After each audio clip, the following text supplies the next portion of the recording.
Clara había crecido con el aroma de la tierra húmeda y el murmullo constante de las voces de las mujeres.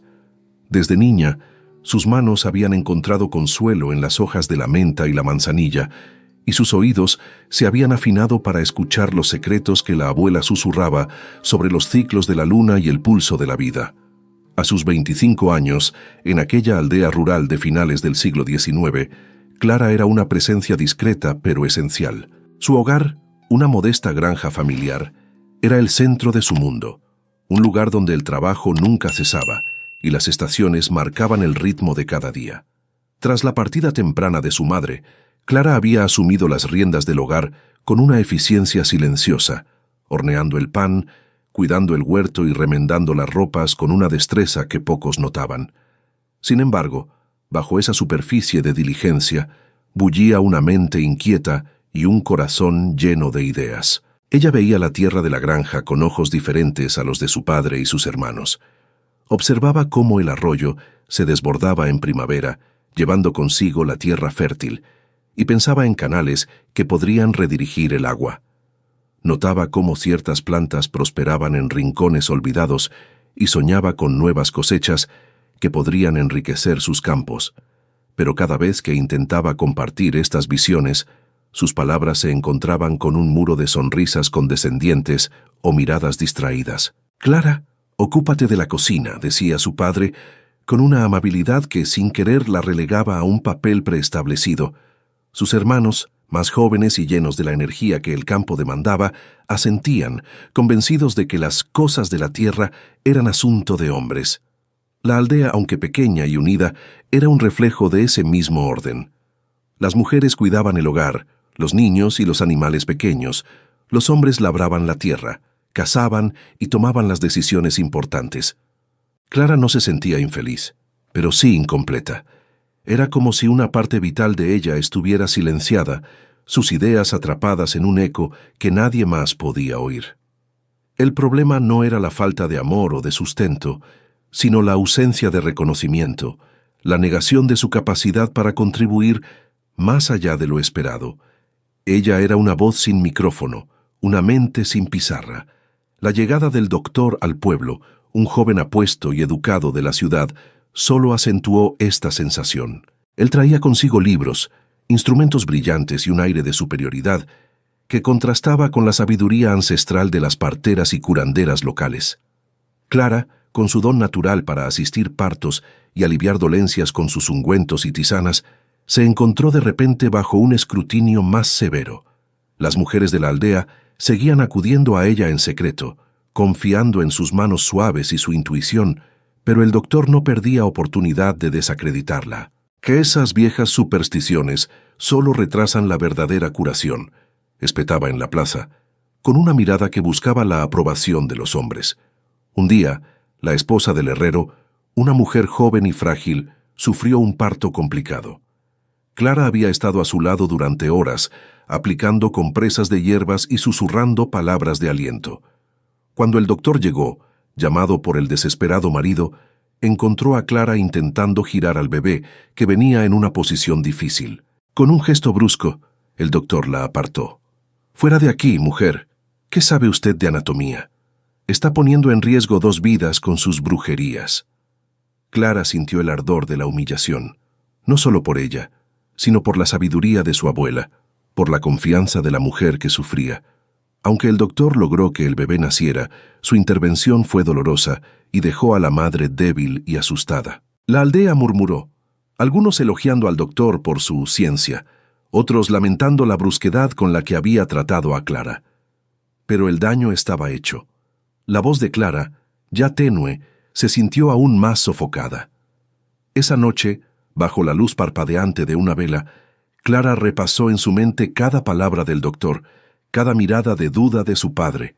No era solo el desprecio por sus métodos, sino la negación de su propia existencia como una persona capaz de tomar decisiones y de hacer una diferencia. La granja que antes había sido su refugio, ahora se sentía como una jaula invisible. El peso del silencio se había vuelto insoportable. Sabía que no podía seguir así, esperando que alguien le diera permiso para ser quien realmente era. Una decisión, silenciosa pero firme, comenzó a germinar en su corazón, tan inevitable como el brote de una semilla en la tierra fértil. ¿Qué paso daría Clara para romper el silencio y reclamar su propio camino, sabiendo que cada elección la alejaría más de lo que siempre había conocido? La humillación pública a manos del doctor fue la gota que colmó el vaso para Clara. No era solo su orgullo herido, sino la sensación de que, si no actuaba, su espíritu se marchitaría como una planta sin agua. Esa noche, mientras la familia dormía, Clara desenterró una pequeña caja de madera que su madre le había dejado. Dentro, encontró unas pocas monedas de plata, cuidadosamente envueltas en un paño, y un viejo pergamino amarillento. La escritura de un pequeño terreno en las afueras de la granja familiar, un pedazo de tierra que nadie quería. Era rocoso, árido y considerado inútil para el cultivo, un lugar donde solo crecían cardos y maleza. Junto a la escritura había una llave oxidada y una nota breve de su madre. Para cuando necesites tu propio espacio, hija, que la tierra te hable. Ese terreno con una cabaña desvencijada que había servido como almacén de herramientas rotas y trastos viejos, era el legado de su abuela, un lugar que su padre había olvidado y sus hermanos ni siquiera conocían. Para Clara, no era una huida en el sentido de escapar de un peligro, sino una declaración, una afirmación de su existencia, de su derecho a elegir. Al amanecer, con la caja en la mano y la llave en el bolsillo, Clara se acercó a su padre, que ya estaba en el patio preparando los aperos. «Padre», dijo con una voz que, para su propia sorpresa, sonó firme. «He decidido mudarme al terreno de la abuela. Voy a construir mi propia casa de partos y remedios allí». El padre de Clara, un hombre de pocas palabras y costumbres arraigadas, la miró como si le hubiera anunciado que iba a volar.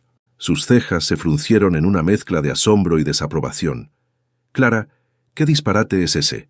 Una mujer sola en ese lugar, ¿y cómo te mantendrás? Con tus pócimas, ese terreno no da ni para un rábano». Sus hermanos, que se acercaban, se rieron entre dientes. «Clara, ¿vas a jugar a la granjera? Mejor quédate aquí donde sabes lo que haces», dijo el mayor, con un tono que pretendía ser amable, pero que solo reforzaba su invisibilidad. El juicio de su familia, aunque esperado, dolió. No era malicia, sino una profunda incomprensión de sus aspiraciones. Para ellos, una mujer debía casarse, tener hijos y cuidar el hogar. La idea de una mujer soltera, viviendo de su propio trabajo y con una profesión tan peculiar, era ajena a su mundo. La comunidad, al enterarse, reaccionó con una mezcla de chismorreo y curiosidad. Algunos la veían como una valiente, otros como una insensata. Las mujeres que Clara había ayudado en el pasado le ofrecieron palabras de aliento en secreto, pero nadie se atrevió a desafiar abiertamente la opinión general. Clara, sin embargo, no se dejó doblegar. La decisión ya estaba tomada, y la semilla de la independencia había echado raíces. Empacó sus pocas pertenencias, sus cuadernos de recetas de hierbas, un mortero de piedra, algunas semillas de plantas medicinales, su manta más cálida y la pequeña caja de plata. Se despidió de su familia con una reverencia respetuosa, pero sin ceder en su determinación.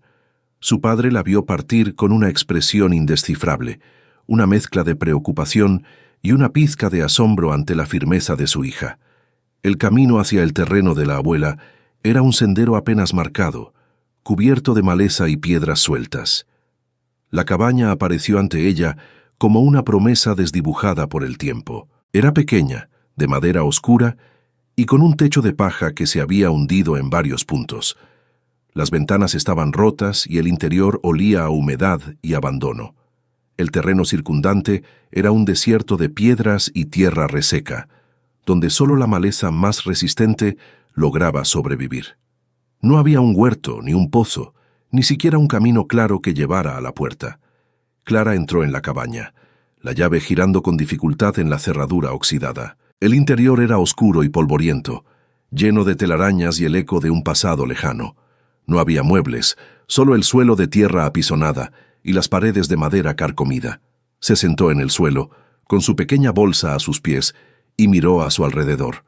La magnitud de la tarea la golpeó con la fuerza de una ola. No era solo construir una casa, sino construir una vida, un propósito, desde la nada. El juicio de su padre y hermanos resonó en sus oídos. ¿Cómo te mantendrás? ¿Con tus pócimas? Pero mientras el miedo intentaba anidar en su corazón, Clara recordó las palabras de su madre. Que la tierra te hable. Miró el suelo de tierra, las grietas en las paredes, la luz que se filtraba por los agujeros del techo. No era una ruina, era un lienzo, un lugar donde podía sembrar no solo hierbas, sino también su propia identidad. La soledad era inmensa, pero también lo era la libertad. Con el sol poniéndose en el horizonte, tiñendo el cielo de tonos anaranjados y violetas, Clara encendió una pequeña vela. La llama danzó, proyectando sombras danzarinas en las paredes. Era el primer fuego en mucho tiempo en esa cabaña, el primer aliento de vida en un lugar olvidado. Y mientras la luz se extendía, Clara sintió una certeza crecer en su interior. Este era su comienzo. ¿Cómo lograría Clara transformar ese terreno estéril y esa cabaña desvencijada en un refugio de vida y sanación? ¿Y qué aliados inesperados encontraría en su camino? La primera semana en la cabaña fue una batalla constante contra la desolación y la incertidumbre de cómo se mantendría. La cabaña, aunque estructuralmente sólida en sus paredes, presentaba un techo de paja que se había hundido en varios puntos y ventanas rotas, lo que la convertía en un nido de polvo, telarañas y el persistente olor a humedad y abandono. Clara enfrentaba la necesidad urgente de crear un espacio funcional y, sobre todo, higiénico para su futura labor. Su primera tarea no fue la tierra, sino la limpieza. Con un balde de agua que traía del arroyo cercano y un trozo de tela vieja, Clara frotó las paredes de madera, barrió el suelo de tierra apisonada y retiró años de suciedad acumulada.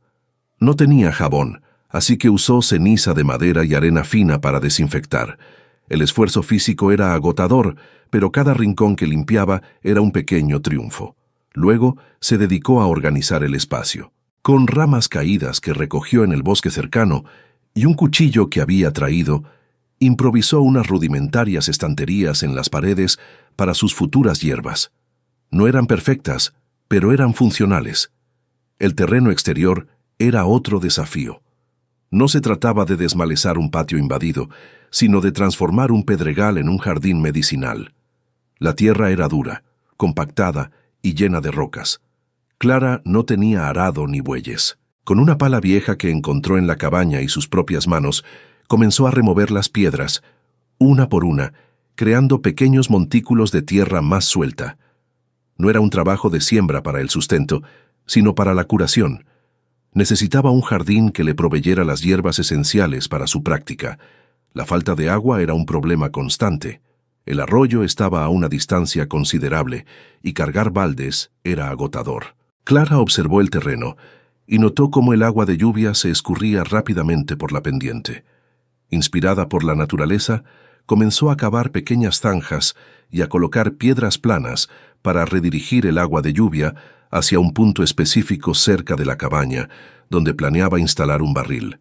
No era un sistema de riego complejo, sino una ingeniosa solución para la recolección de agua, vital para su jardín y para la higiene. Para su sustento inmediato, Clara recurrió a sus conocimientos del bosque.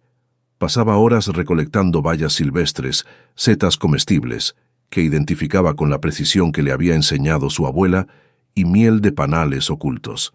También utilizaba sus habilidades con las hierbas para preparar pequeñas cantidades de ungüentos y tisanas para dolencias comunes, que vendía discretamente en el mercado de la aldea o intercambiaba por alimentos básicos como harina y sal. Sus monedas de plata eran un colchón, pero sabía que no durarían para siempre. Cada venta, cada intercambio, era una confirmación de que podía valerse por sí misma. Sus días estaban llenos de trabajo manual y de una soledad que a veces pesaba. Por las noches, a la luz de la vela, Clara estudiaba sus cuadernos de hierbas, memorizando propiedades y dosis. Dibujaba esquemas de cómo quería organizar su jardín, dónde colocaría las plantas que requerían más sol y cuáles preferían la sombra. No había nadie a quien preguntar, nadie con quien compartir sus dudas o sus pequeños logros.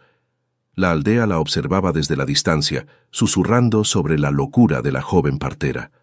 Un día, mientras Clara intentaba levantar una roca particularmente grande, un hombre apareció en el sendero. Era Manuel, un arriero que pasaba por la región regularmente, llevando mercancías entre aldeas. Era un hombre de unos 30 años, con el rostro curtido por el sol y una mirada observadora. Había estado notando la actividad en la cabaña y la persistencia de la joven mujer. ¿Necesita ayuda, señorita?, preguntó Manuel, con una voz tranquila pero firme. Clara, sorprendida por la aparición, asintió. «Sí, esta piedra es más terca que un burro». Manuel, con una fuerza silenciosa, se acercó y usando una rama gruesa como palanca, logró mover la roca. Clara lo miró con gratitud. «Gracias. Es usted muy amable». Desde ese día Manuel en sus viajes comenzó a detenerse con más frecuencia. No era un ayudante constante, pero sus visitas eran valiosas. Él conocía los mejores lugares para encontrar leña seca, sabía dónde crecían las bayas silvestres más dulces y tenía una habilidad innata para arreglar cosas. Su presencia llenó la cabaña de un nuevo sonido, el de dos personas trabajando en armonía, compartiendo risas y el silencio de la concentración. Manuel no la juzgaba, solo la veía como la mujer que construía algo con sus propias manos. La cabaña, poco a poco, dejó de ser un almacén abandonado para convertirse en un espacio funcional. Las estanterías se llenaron con frascos de vidrio que Manuel había encontrado y limpiado, listos para las hierbas secas. El fogón humeaba, calentando el agua para las infusiones, y en el terreno rocoso, los primeros brotes verdes de manzanilla y caléndula comenzaban a asomarse, pequeñas promesas de vida en un lugar que todos habían dado por perdido. Clara sentía que no solo estaba cultivando hierbas, sino también una nueva confianza en sí misma. Pero, ¿cómo reaccionaría la comunidad cuando vieran que la locura de Clara empezaba a dar frutos y qué nuevas alianzas surgirían de su creciente reputación? La transformación de la cabaña y el terreno de Clara no pasó desapercibida. Los murmullos en la aldea, que antes hablaban de su locura, ahora se mezclaban con una curiosidad creciente. Las mujeres, especialmente, notaban el verdor de su jardín medicinal y el humo que salía de su fogón, señal de vida y actividad. La primera en acercarse fue Isabel, una joven madre que vivía en una granja cercana. Clara la había asistido en un parto difícil meses atrás, cuando el doctor de la ciudad se había negado a ir por considerarlo un caso perdido. Isabel, agradecida por la vida de su hijo y por la compasión de Clara, se presentó un día con una cesta de huevos frescos y una oferta de ayuda. «Señorita Clara», dijo Isabel con la voz suave pero decidida, «mi hijo y yo le debemos mucho. Permítame ayudarla en lo que necesite». Clara, conmovida por el gesto, aceptó. Isabel no solo ayudó con las tareas diarias, sino que se convirtió en su primera asistente. Ella tenía una habilidad natural para la organización y una paciencia infinita. Juntas, catalogaron las hierbas, prepararon los ungüentos y mantuvieron la cabaña impecable. Isabel también ayudó a Clara a diseñar un espacio más íntimo y cómodo para los partos, usando telas y mantas que ella misma había tejido. Su presencia no solo aligeró la carga de trabajo de Clara, sino que también le brindó una compañía femenina y una amistad sincera. La reputación de Clara como maestra partera y curandera comenzó a crecer, no por la publicidad, sino por el boca a boca entre las mujeres.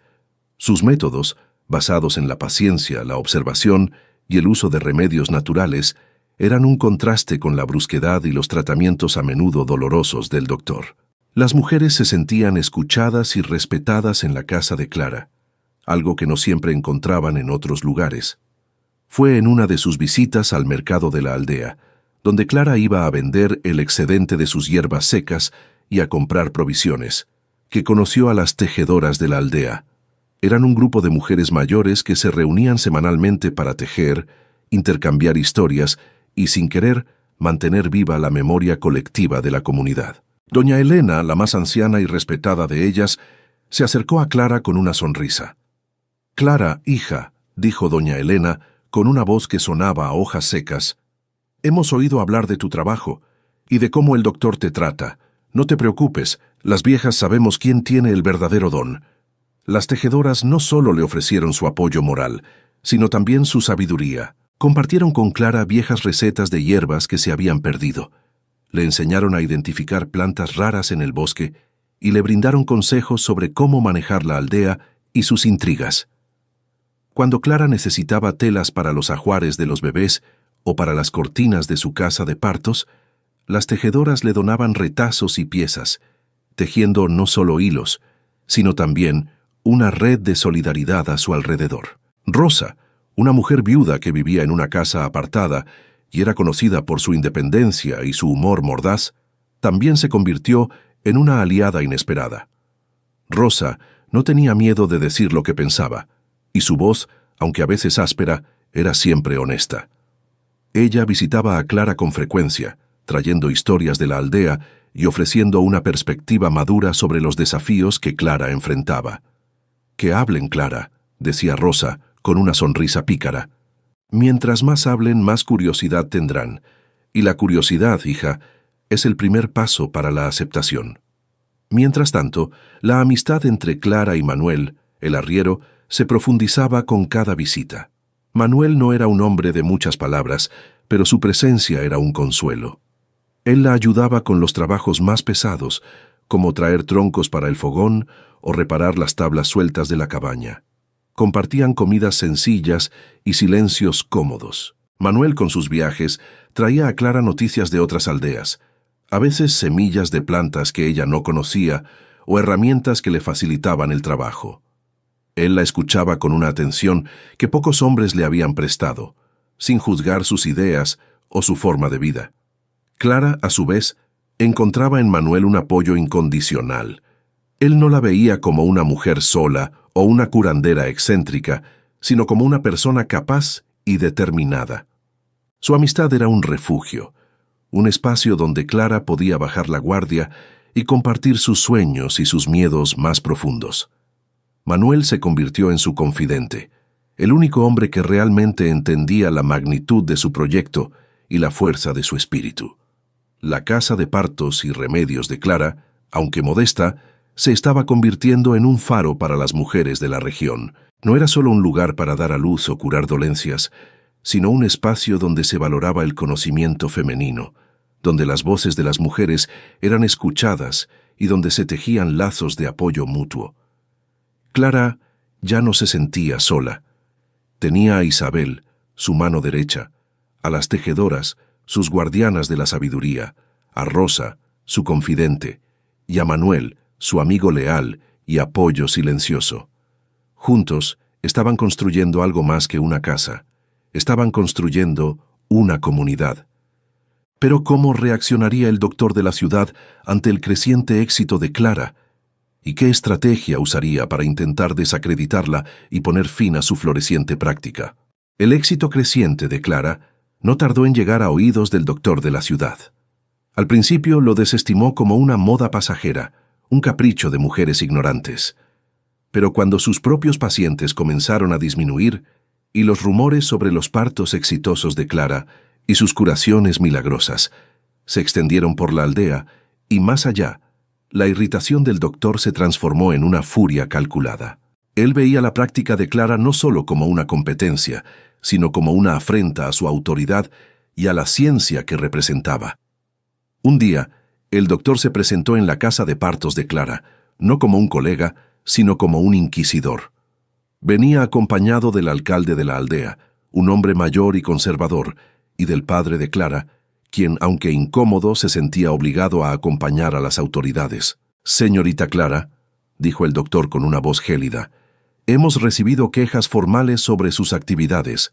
Se le acusa de practicar la medicina sin licencia, de usar métodos peligrosos y, lo que es peor, de incitar a la superstición entre la gente. Esto es ilegal y perjudicial para la salud pública». El padre de Clara la miró con una mezcla de vergüenza y preocupación. Sus hermanos, que se habían quedado en la granja, no se atrevieron a acercarse. La acusación era grave. En esa época, las curanderas a menudo eran vistas con recelo y, en casos extremos, podían ser acusadas de brujería o charlatanería, con consecuencias severas. Clara, aunque sintió un escalofrío recorrer su espalda, mantuvo la calma. Se paró erguida en el umbral de su casa, con Isabel detrás de ella, su rostro pálido pero firme. «Doctor», respondió Clara con una voz clara y serena, «yo no practico la medicina como usted. Yo asisto a las mujeres en el parto y uso las hierbas que la naturaleza nos da, como lo han hecho las mujeres de esta aldea por generaciones. Mis métodos son seguros y mis resultados hablan por sí mismos. El doctor se rió con desdén. ¿Resultados? ¿Qué pruebas tiene usted aparte de los cuentos de viejas?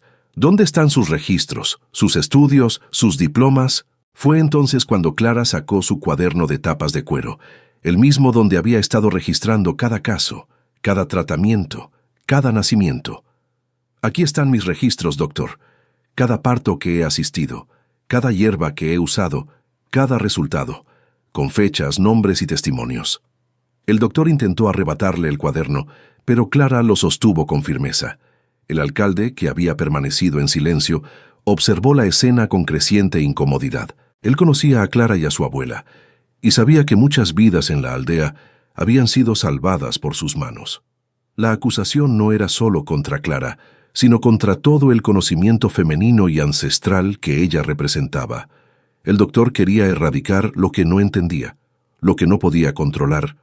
Su estrategia era clara: desacreditarla públicamente, confiscar sus herramientas y prohibir su práctica, para así reafirmar su propia autoridad y la de la medicina moderna. El padre de Clara, al ver la determinación de su hija y la arrogancia del doctor, sintió una punzada de orgullo mezclada con su preocupación. Era la primera vez que veía a Clara defenderse con tanta vehemencia, no solo por ella, sino por algo más grande. El doctor, frustrado por la resistencia de Clara, se volvió hacia el alcalde. «Señor alcalde, esta mujer es un peligro. Debemos cerrar este lugar y confiscar sus remedios antes de que cause más daño». El alcalde dudó, miró a Clara, luego al doctor, y finalmente a la casa de partos que ahora parecía un bastión de resistencia. Sabía que una decisión precipitada podría dividir a la aldea. La tensión en el aire era palpable. El destino de Clara y de su práctica pendía de un hilo. ¿Cómo lograría Clara defender su conocimiento y su derecho a curar, y qué inesperados aliados se levantarían para apoyarla en este momento crítico? La acusación del doctor resonó en la aldea como un trueno en cielo despejado. La gente, dividida entre el respeto por la tradición y el temor a la autoridad, esperaba la decisión del alcalde. Clara sabía que este era el momento crucial. No solo defendía su casa y su práctica, sino la legitimidad de un conocimiento que había salvado vidas por generaciones. Antes de que el alcalde pudiera pronunciarse, una figura menuda pero imponente apareció en el sendero. Era doña Elena, la líder de las tejedoras, seguida por varias de las mujeres más ancianas de la aldea. Sus rostros, curtidos por el sol y el tiempo, reflejaban una determinación inquebrantable. «Señor alcalde», dijo doña Elena, con una voz que, a pesar de su edad, era clara y resonante, «hemos venido a hablar en nombre de Clara, y en nombre de todas las mujeres de esta aldea». El doctor intentó interrumpir, pero doña Elena lo detuvo con una mirada que no admitía réplica. «Doctor, usted habla de ciencia y diplomas. Nosotros hablamos de vida. Clara ha traído al mundo a muchos de nuestros hijos y nietos. Ha aliviado fiebres, curado heridas y consolado a los enfermos cuando nadie más lo hacía. ¿Acaso su ciencia puede borrar el testimonio de una vida salvada?» Una a una, las tejedoras y otras mujeres de la aldea comenzaron a hablar. Contaron cómo Clara había ayudado a sus hijas en partos difíciles, cómo había curado a sus hijos de enfermedades que el doctor no había podido aliviar, cómo había consolado a las madres en duelo. Isabel, con su hijo en brazos, dio un testimonio conmovedor sobre cómo Clara había salvado la vida de su bebé.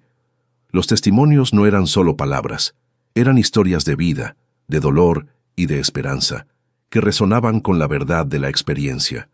El padre de Clara, que había permanecido en silencio, escuchaba con una mezcla de asombro y una creciente sensación de orgullo. Ver a tantas mujeres, algunas de ellas figuras respetadas en la aldea, defender a su hija con tanta pasión, era algo que nunca había imaginado.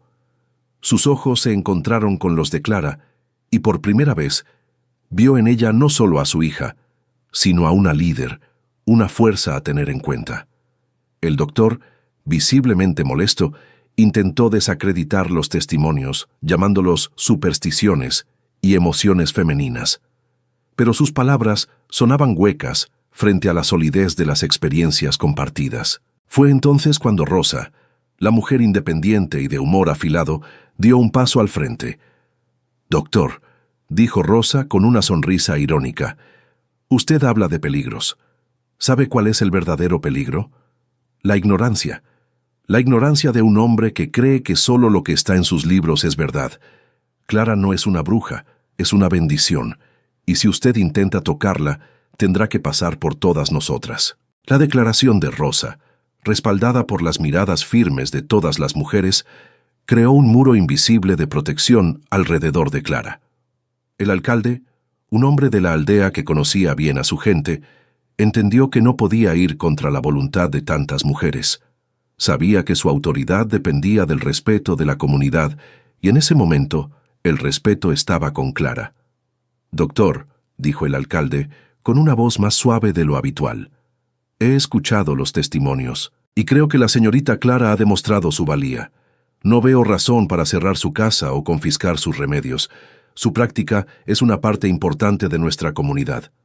El doctor, furioso pero derrotado, lanzó una última mirada de desprecio a Clara y a las mujeres y se marchó prometiendo que esto no quedaría así. Su partida fue un alivio, pero también una advertencia.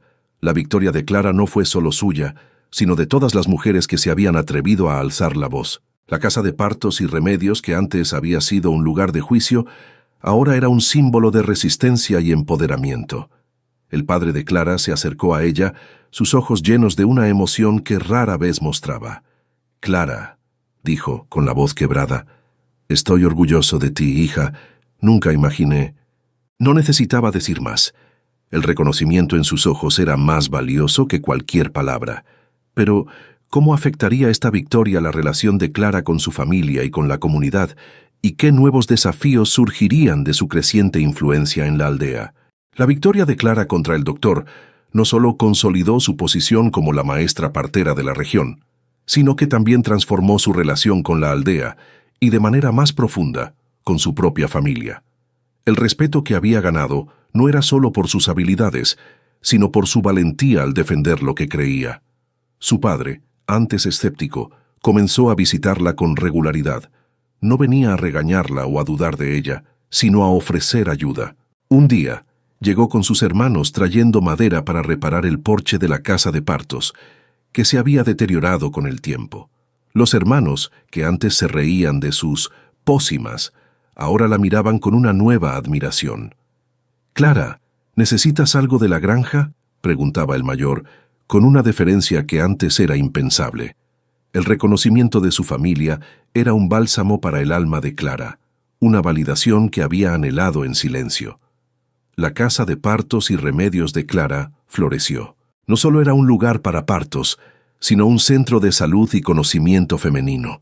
Las mujeres venían a ella no solo por dolencias físicas, sino también por consejos sobre la crianza de los hijos, problemas matrimoniales o simplemente para compartir sus preocupaciones. Clara se convirtió en una confidente, una consejera, una figura central en la vida de las mujeres de la aldea. Su jardín medicinal se expandió, cultivando no solo las hierbas tradicionales, sino también nuevas variedades que Manuel, con su curiosidad innata, descubría en sus exploraciones por el bosque durante sus viajes. Manuel, por su parte, se había convertido en un apoyo invaluable. No solo ayudaba con las tareas físicas, sino que también aprendía sobre las propiedades de las hierbas y los ciclos de la naturaleza. Clara le enseñaba a identificar plantas, a preparar ungüentos y a registrar los casos en su cuaderno.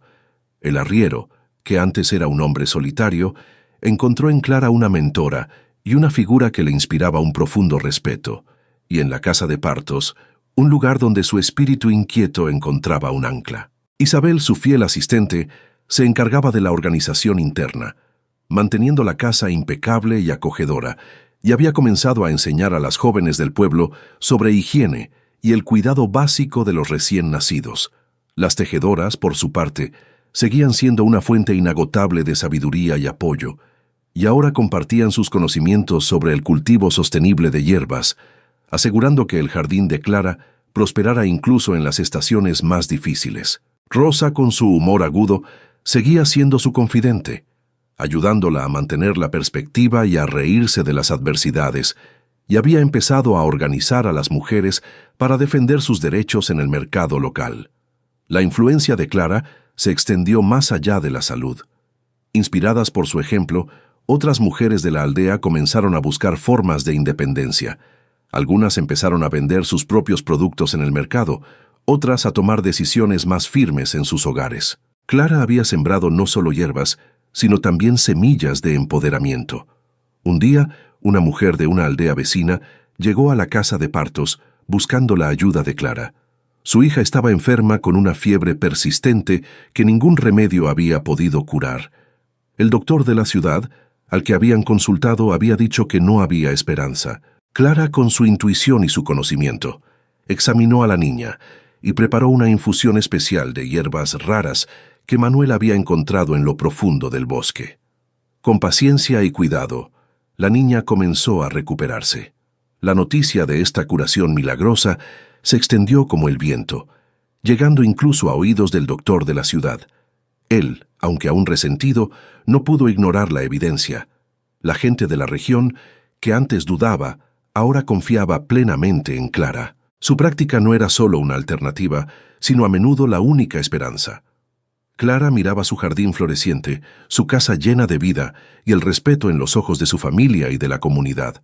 Había cultivado un espacio donde cada mujer podía encontrar su voz, tejiendo una red de apoyo que trascendía las viejas costumbres y abría nuevos horizontes para todas. Pero qué nuevo desafío, quizás de naturaleza más personal, esperaría a Clara en su camino y cómo afectaría su creciente influencia a su propio corazón. Con la casa de partos y remedios firmemente establecida y su reputación floreciendo, la vida de Clara encontró un ritmo de plenitud y propósito. Sin embargo, la vida en la aldea, con sus ciclos de trabajo y sus celebraciones, también traía consigo nuevas complejidades, especialmente para una mujer que había elegido un camino tan singular. El doctor de la ciudad, aunque derrotado en su intento de desacreditarla, no había desaparecido por completo. En ocasiones, cuando un caso era demasiado complejo para él, o cuando la familia del enfermo insistía, se veía obligado a consultar a Clara, aunque lo hacía con una reticencia evidente. Estas interacciones, aunque tensas, eran un testimonio silencioso del reconocimiento de su habilidad, incluso por parte de su adversario. Clara, con su profesionalismo, siempre ofrecía su ayuda, demostrando que su prioridad era la salud de la gente, no la rivalidad. La relación con su padre y hermanos se había transformado en un lazo de respeto mutuo. Ya no la veían como la hija que se había extraviado, sino como la maestra partera, una figura de orgullo para la familia. Sus hermanos, que antes se burlaban, ahora le pedían consejos sobre las hierbas para sus animales o para aliviar sus propios dolores musculares después de un día de trabajo pesado. Su padre, en un gesto que conmovió profundamente a Clara, le construyó un pequeño pozo en el patio de la casa de partos, ahorrándole el largo camino al arroyo. Era un símbolo tangible de su aceptación y apoyo. Manuel, el arriero, se había convertido en una presencia constante y esencial en la vida de Clara. Sus viajes seguían siendo parte de su naturaleza, pero ahora siempre incluían una parada prolongada en la casa de partos. Él no solo traía noticias de otros pueblos o herramientas, sino que se quedaba a conversar, a compartir historias de los caminos, a escuchar a Clara hablar de sus hierbas y sus partos. Manuel era un hombre de mundo, con una mirada profunda y una calma que Clara encontraba reconfortante. Él la veía no solo como la maestra partera, sino como Clara, la mujer con sueños y pasiones. Sus conversaciones se hicieron más largas y más personales. Hablaban de la vida, de los desafíos, de los sueños. Manuel, que había visto muchas aldeas y muchas vidas en sus viajes, respetaba profundamente la independencia y la sabiduría de Clara. Él no intentaba cambiarla ni controlarla, simplemente la veía y la valoraba por quien era. Clara, a su vez, se sentía atraída por su espíritu libre y su comprensión silenciosa. Un atardecer, mientras Manuel la ayudaba a cerrar las ventanas de la casa de partos, sus manos se rozaron. Hubo un momento de silencio, un reconocimiento tácito de una conexión que iba más allá de la amistad. Clara sintió algo nuevo en su corazón, algo que no había permitido sentir en mucho tiempo, dedicada como estaba a su misión. Era una mezcla de temor y esperanza, la posibilidad de un amor que no la limitara, sino que la expandiera. El camino de la maestra partera estaba lleno de desafíos, pero también de la promesa de una vida plena, donde el amor y el propósito podían coexistir. El roce de manos en el porche fue el inicio de una nueva estación en la vida de Clara. La amistad con Manuel, tejida con hilos de respeto y admiración mutua, comenzó a transformarse en algo más profundo, algo que Clara, en su dedicación a su vocación, no se había permitido explorar. Manuel, con su paciencia y su mirada comprensiva, no la presionaba, sino que simplemente estaba allí, una presencia constante y reconfortante. Sus encuentros se volvieron más íntimos. Las conversaciones se extendían hasta bien entrada la noche, bajo el manto de estrellas que solo el campo puede ofrecer. Manuel le hablaba de sus viajes, de los paisajes que había visto, de las gentes que había conocido. Clara le compartía sus sueños para la casa de partos, sus frustraciones con la ignorancia y sus alegrías con cada nuevo nacimiento. Él no solo escuchaba, sino que entendía, y en esa comprensión, Clara encontró una resonancia que nunca antes había experimentado. Una tarde, mientras recogían hierbas en el jardín, Manuel se detuvo y tomó la mano de Clara. «Clara», dijo, su voz suave pero cargada de emoción, «he recorrido muchos caminos, pero ninguno me ha llevado a un lugar tan lleno de vida y de propósito como este, y ninguna persona me ha conmovido tanto como tú». Clara sintió un calor extenderse por su pecho. Las palabras de Manuel no eran un intento de poseerla, sino una afirmación de su valor, de su esencia. En ese momento, bajo el sol poniente que teñía el cielo de tonos dorados, Clara se dio cuenta de que el amor no tenía por qué ser una jaula, sino un jardín donde dos almas podían crecer juntas. Sus labios se encontraron en un beso tierno, el primero de muchos, sellando una promesa silenciosa de un futuro compartido. La noticia de su relación, aunque discreta, no tardó en llegar a los oídos de la aldea. El murmullo de las malas lenguas comenzó a extenderse. Una mujer sola, una partera independiente y un arriero que venía y se iba. La gente, acostumbrada a las convenciones, no tardó en tejer historias. «Esa Clara, tan atrevida», decían algunos. «Ahora se junta con un forastero.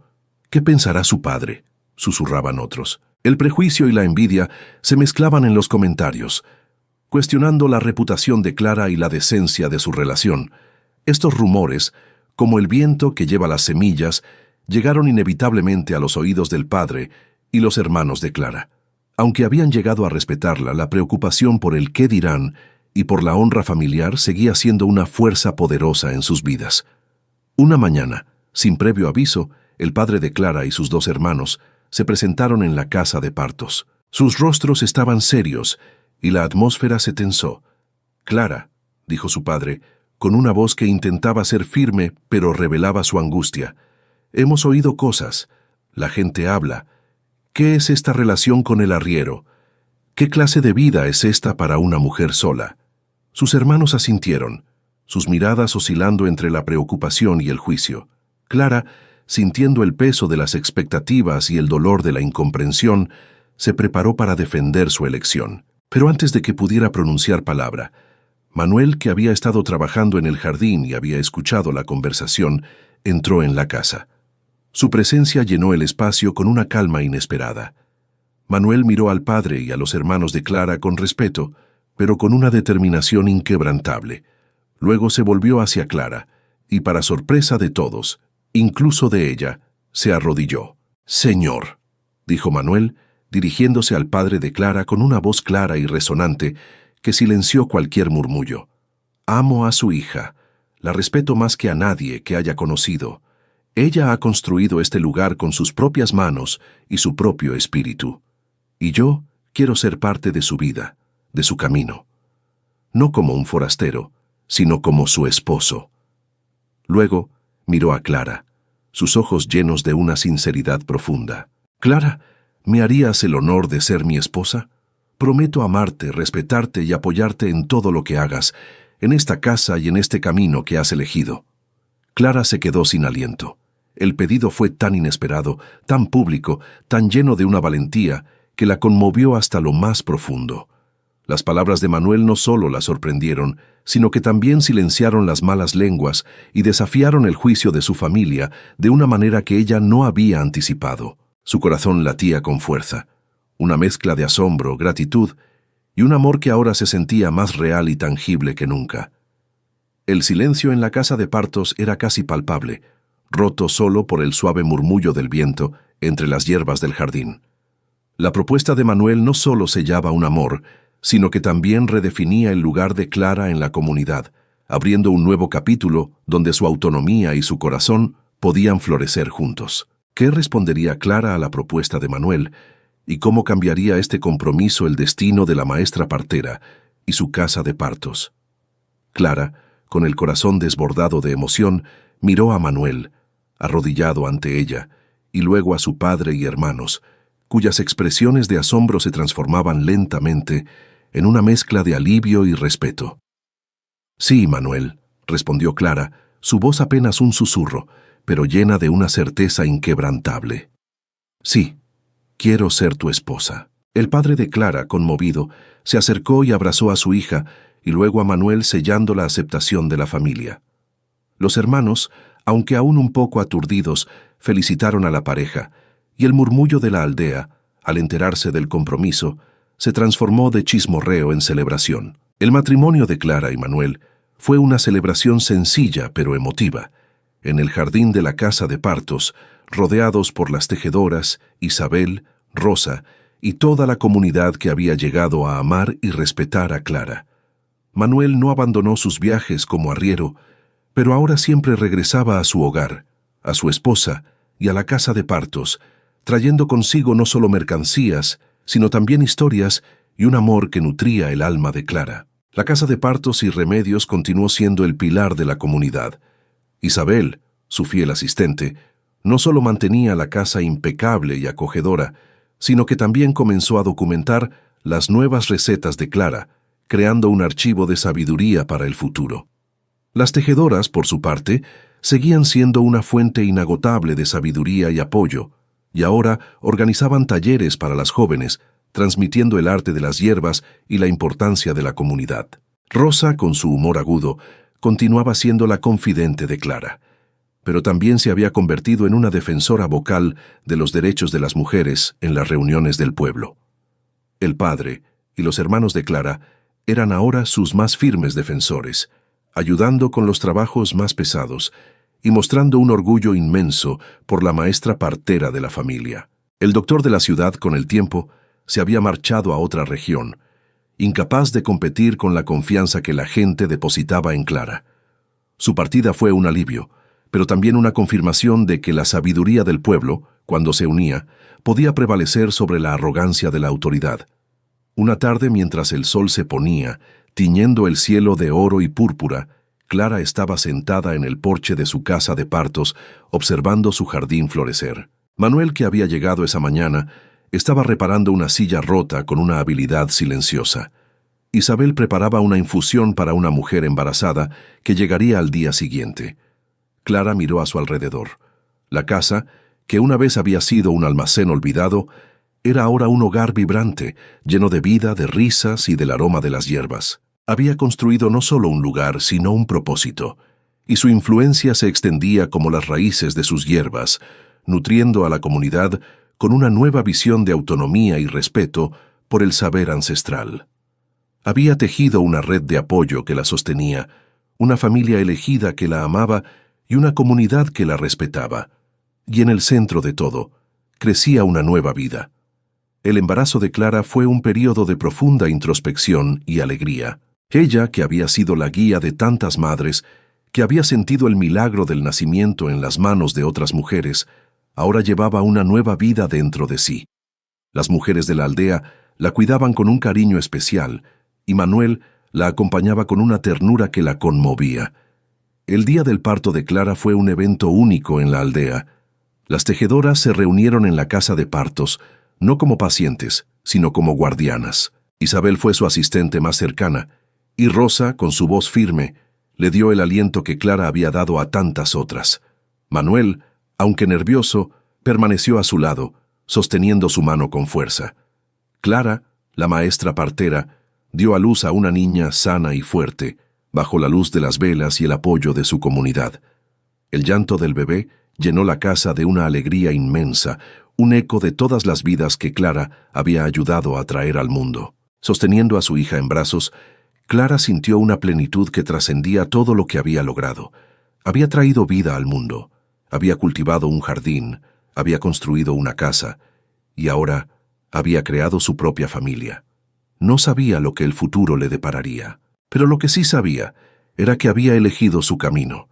Lo había construido con sus propias manos y lo había llenado de presencias que llegaron sin que nadie las planeara y que se quedaron porque había algo en ese lugar que valía la pena quedarse. La vida de Clara era un testimonio de que la verdadera fuerza no reside en la ausencia de desafíos, sino en la capacidad de enfrentarlos con valentía, de confiar en la propia intuición y de construir un mundo donde la voz de cada mujer pueda resonar con claridad. Estimado oyente, la historia de Clara, la maestra partera, nos llega desde un tiempo donde las voces de las mujeres a menudo eran silenciadas y sus talentos subestimados. Pero, ¿cuánto ha cambiado realmente? Hoy, quizás las mujeres no enfrenten un doctor que las acusa de brujería, pero sí sistemas que desvalorizan el conocimiento intuitivo, que dudan de su capacidad para liderar o innovar, que las empujan a encajar en moldes preestablecidos. ¿Cuántas Claras hay hoy, con ideas brillantes y un profundo conocimiento, que luchan por ser escuchadas en sus trabajos, en sus familias, en sus comunidades? La historia de Clara nos recuerda que la legitimidad negada no es solo un problema del pasado. Es la lucha de las mujeres por el reconocimiento de su valor intrínseco, de su sabiduría, de su capacidad de crear y sanar, más allá de los títulos o las expectativas. Nos enseña que el verdadero poder reside en la autonomía de elegir el propio camino, en la valentía de defender lo que se cree y en la fuerza inquebrantable de la solidaridad entre ellas. Clara no fue rescatada. Se construyó a sí misma, pieza a pieza, hierba a hierba, parto a parto. Y al hacerlo no solo encontró su voz, sino que también abrió el camino para que otras mujeres encontraran la suya. Su legado no fue solo una casa de partos, sino la prueba de que, cuando una mujer se atreve a florecer, inspira a todo un jardín a seguirla. Si algo en la historia de Clara resuena con usted, si reconoce en ella algo que las mujeres de su entorno viven o vivieron, o si siente que su voz ha sido silenciada o su talento subestimado, recuerde que se tiene el poder de construir el propio espacio, de cultivar el propio jardín y de encontrar la propia tribu. La historia de cada mujer aún se está escribiendo, y cada elección que se hace es una semilla para el futuro. ¿Qué semillas se están plantando hoy? Si la historia de Clara le ha tocado el corazón, si le ha recordado a alguna mujer fuerte que conoce, o si le ha hecho pensar en la importancia de apoyar a las mujeres, le invitamos a hacer algo simple. Cuéntenos en los comentarios, ¿qué mujer en su vida le ha inspirado a ser mejor?